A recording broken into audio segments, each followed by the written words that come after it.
السلام علیکم۔ اہل سنت والجماعت کو سبسکرائب کریں اسی طرح اچھے بیان کے لیے۔ حضرت خلیل اللہ نے اللہ سے دعائیں مانگ مانگ کے بیٹا لیا تھا۔ عمر کا پچھلا حصہ ہے، اولاد نہیں ہے، اللہ سے دعا مانگتے ہیں اللہ مجھے اولاد عطا کر دے۔ رات کے پچھلے پہر اٹھ اٹھ کے دعائیں مانگتے ہیں، خیر اللہ نے کرم فرمایا۔ حضرت سارہ کے بطن سے تو اولاد نہیں ہوئی، اب حضرت حاجرہ سے نکاح کیا۔ اب حضرت حاجرہ سے نکاح ہوا تو اللہ نے ان کے بطن سے انہیں ایک خوبصورت بیٹا دیا جس کا نام اسماعیل رکھا۔ اللہ اکبر، اللہ کی کتنی بڑی آزمائش تھی۔ اللہ کی طرف سے آواز آئی میرے حکم کی تعمیل کرتے ہوئے اپنی زوجہ کو اور اپنے بیٹے کو وادی غیر ذی زرع میں چھوڑاؤ۔ تو پھر وہ آج جہاں کعبۃ اللہ ہے، یہاں پہاڑوں کے بیچ حضرت حاجرہ کو چھوڑ کے حضرت خلیل اللہ واپس چلے گئے۔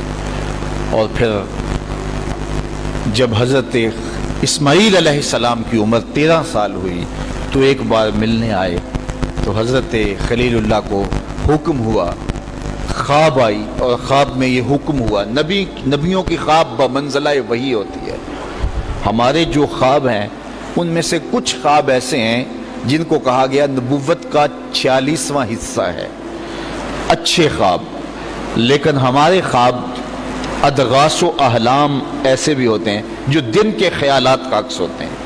کچھ ہمارے خواب ایسے ہوتے ہیں کہ جو شیطان کی طرف سے ہمارے اوپر ہوتے ہیں، شیطانی خیالات کا عکس ہوتے ہیں۔ لیکن کچھ خواب ایسے ہوتے ہیں کہ جو ہے وہ اچھے اور صالح خواب ہوتے ہیں۔ لیکن نبی کا کوئی خواب ادغاث احلام نہیں ہوتا، نبی کا کوئی خواب جو ہے وہ شیطانی خیال کا نتیجہ نہیں ہوتا، اس لیے کہ نبی پر شیطان وسوسہ اندازی نہیں کر سکتا، اور اگر اس امکان کو مان لیا جائے تو ساری شریعت مشکوک ہو جاتی ہے۔ تو یہ امکان ہی نہیں ہے کہ نبی پر شیطان اثر انداز ہو سکے۔ اللہ اکبر، نبی تو نبی رہا، نبی کے سچے غلام جو ہیں شیطان تو ان کے راستے میں رکاوٹ نہیں ڈال سکتا جب وہ اللہ کی طرف سے دیے ہوئے تقوی سے مالا مال ہو جاتے ہیں۔ خیر، تو خواب دیکھا کہ میں بیٹے کو ذبح کر رہا ہوں، تو آئے اور بیٹے سے کہا، پہلے زوجہ سے کہا کہ بیٹے کو تیار کر دو، ہم نے دوست کی دعوت پہ جانا ہے۔ ویسے خلیل عربی میں گوڑے دوست کو ہی کہتے ہیں، اور حضرت ابراہیم اللہ کے خلیل کہلائے، رب نے ابراہیم کو اپنا دوست قرار دیا۔ تو پھر کہا دوست کی دعوت ہے، دوست کا بلاوا ہے، میں نے بیٹے کو وہاں لے کے جانا ہے۔ تو حضرت حاجرہ بیٹے کو تیار کر دیتی ہیں، کنگھی بھی کرتی ہیں، بالوں میں تیل بھی لگاتی ہیں، خوبصورت کپڑے بھی پہناتی ہیں۔ اللہ سے مانگ مانگ کے لیا گیا بیٹا۔ اللہ اکبر، اب 13 سال کی عمر، فلما بلغ معہ السعی، جب وہ بلوغت کی عمر میں پہنچا، چلنے پھرنے کے قابل ہوا، تو حضرت ابراہیم علیہ السلام ان کو لے کے ساتھ چلے۔ اور راستے میں جب یہ منظر دیکھا کہ باپ بیٹے کو اللہ کی رضا کے لیے ذبح کرنے جا رہے تو شیطان کے تن بدن میں آگ لگ گئی۔ قیامت تک یہ نقشہ دنیا دیکھے گی، کیا منظر ہوگا، خدا کی رضا کے لیے یوں بھی اظہار کیا جاتا ہے۔ تو وہ حضرت ابراہیم علیہ السلام کے پاس آیا، ابراہیم ایک خواب کے سہارے بیٹے کو ذبح کرنے جا رہے ہو، اللہ کو راضی کرنے کے اور تھوڑے طریقے ہیں۔ تو حضرت خلیل اللہ نے پتھر اٹھا کے اس کے جو ہے وہ مارا، کہا ہٹ جا، میرے پاس ایک اسماعیل ہے، 1000 اسماعیل بھی ہوتے قربان کر دے۔ یہ وہی جگہ ہیں۔ پھر حضرت اسماعیل کے پاس آیا تو انہوں نے بھی یہی بات کہی، کہا کہ ماں کی ممتا بڑی کمزور ہوتی ہے۔ تو حضرت حاجرہ کے پاس آ گیا، کہا کہ شہزادہ کدھر ہے؟ کہا دوست کی دعوت پہ ان کا باپ لے کے گیا ہے۔ کہا نہیں، دوست کی دعوت نہیں ہے، وہ تو ان کو ذبح کرنے لے جا رہا ہے۔ کہا کوئی سوچ کے بات کر، دعائیں مانگ مانگ کے لیا رب سے، اپنے ہاتھوں سے ذبح کر دے گا؟ دنیا کی تاریخ میں ایسا کبھی ہوا نہیں کسی باپ نے اپنے بیٹے کو ذبح کیا ہو اور بیٹا نافرمان ہو، تب بھی کبھی ایسا نہیں ہوا۔ یہ تو وہ بیٹا ہے کہ جس کی پیشانی میں اجالے رکھے ہوئے ہیں، جس کی چمکدار آنکھیں خیرہ کر دیتی ہیں، کیا اس بیٹے کو ذبح کرے گا؟ اور باپ بھی اتنا نرم دل، پھر مانگ مانگ کے لیا، مجبور ہو گیا، کہنے لگا کہ وہ اسے اللہ کا حکم کہتا ہے۔ تو حضرت حاجرہ سلام اللہ علیہ نے کہا ظالم بھاگ جا، اگر اللہ کا حکم ہے میری گود میں ایک اسماعیل ہے، 1000 اسماعیل بھی ہوتے قربان کر دے۔ یہ انوکھی داستان تھی جو کائنات میں رقم ہونے جا رہی ہے. یہ کوئی افسانہ نہیں ہے، یہ امر واقعیہ ہے، یہ ہونے والی داستان ہے جس کی یادیں پورے عالم میں بکھری ہیں. کائنات میں ایسا انوکھا واقعہ، ایسا البیلا واقعہ زمانے میں نہیں دیکھا ہوگا جو یہ واقعہ رقم ہونے جا رہا ہے. حضرت اسماعیل 13 سال کی عمر اور حضرت ابراہیم اپنے بیٹے کو ساتھ لیے جا رہے ہیں. راستے میں میٹھی میٹھی باتیں بھی ہو رہی ہیں. جب مناکس وادی میں پہنچے، آج حاجی جو ہے جب وہ رمی جمار کرتا ہے تو وہ کہتا مجھے فون پہ بتا دو کہ میرا جانور ذبح ہو گیا کہ نہیں ہو گیا. اس میں اتنی ہمت نہیں ہوتی کہ اس قربان گاہ پہ چل کے جائے. وہ کہتا ہے تھکن سے چور ہوں. اللہ اکبر، حاجی تجھ سے تو چل کے جائے نہیں جاتا اور شریعت نے تجھے سہولت بھی دے دی، کوئی ضروری نہیں ہے کہ تو وہاں جائے. لیکن ذرا دیکھ وہ منظر کتنا دل آویز تھا. اگر حاجی کو کہا جاتا کہ بیٹا بھی ساتھ لے جانا ہے اور وہاں بیٹے کو ذبح نہیں کرنا، صرف گردن پہ چھری ہی رکھنی ہے، تو کلیجے کانپ جاتے. اللہ اکبر، رسم بھی ادا نہ ہو پاتی. لیکن یہاں ایک انوکھا واقعہ عملاً روح پذیر ہوا.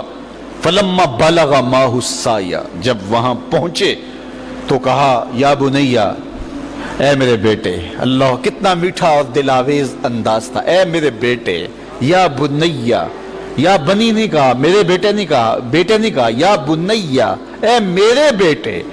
اس میں اپنائیت کا جمال دیکھیے اور ٹپکتا ہوا شہد دیکھیے پیار کا. اے میرے بیٹے، میں نے خواب دیکھا ہے، انی اذبحک فانظر ماذا تری، کہ میں تمہیں ذبح کر رہا ہوں. فانظر ماذا تری، اب تو بتا تیری رائے کیا ہے. باپ نہ بتاتا ذبح کر لیتا، لیکن نے بیٹے کو شامل کیا. بتانا، میں نے یہ خواب دیکھا ہے اور نبی کا خواب بمنزلہ وحی ہے. اب تو بتا تیری رائے کیا ہے، مجھے بتائیے. باپ بیٹے کو کہے کہ میں تجھے ذبح کرنا چاہتا ہوں.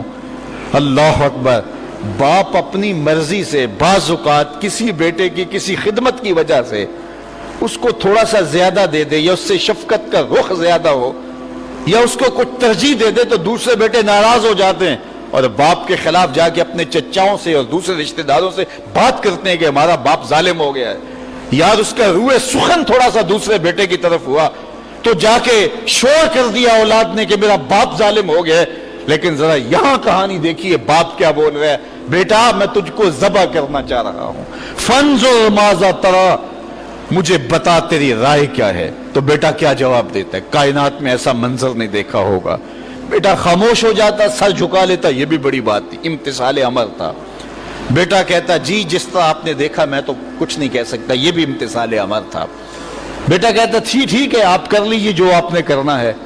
تو یہ بھی امتثال امر تھا. لیکن جو بیٹے نے کہا، کائنات نے ایسا منظر یہ بھی نہیں دیکھا ہوگا. بیٹے نے یہ نہیں کہا ہاں کر لیجئے، بیٹے نے یہ نہیں کہا کہ خاموشی اختیار کر لی، گردن جھکا لی. ذرا دیکھیے، بیٹے نے کہا یا آباتے. باپ نے کہا تھا نا یا بنیا، اے میرے بچے، اے میرے بیٹے. تو جب یہ بات سن لی کہ میں تجھے ذبح کرنا چاہتا ہوں تو بیٹے کا لہجہ تبدیل نہیں ہوا. اللہ اکبر، آج بیٹا ہو تو کہے باپ ہو صفاق ہو، لیکن اس کے باوجود لہجہ کہ یا آباتے، اے میرے ابو. ذرا اس سے شہد ٹپکتا ہوا دیکھیے اور اس سے خدمت گاری کا جذبہ دیکھیے. یا آباتے، اے میرے ابو. آگے کیا ہے؟ یا آبات فعل ما تومر، ابو ذبح کیا ہے، جو بھی کرنا ہے کرو. یا آبات ذبح نہیں کہا، اے ابو ذبح کر دیجئے. ذبح کا جواب ذبح میں دیا جاتا نا، لیکن بیٹا 2 قدم آگے بڑھ گیا. یا آبات فعل ما تومر، ابو ذبح کیا ہے، جو بھی کرنا ہے کیجئے.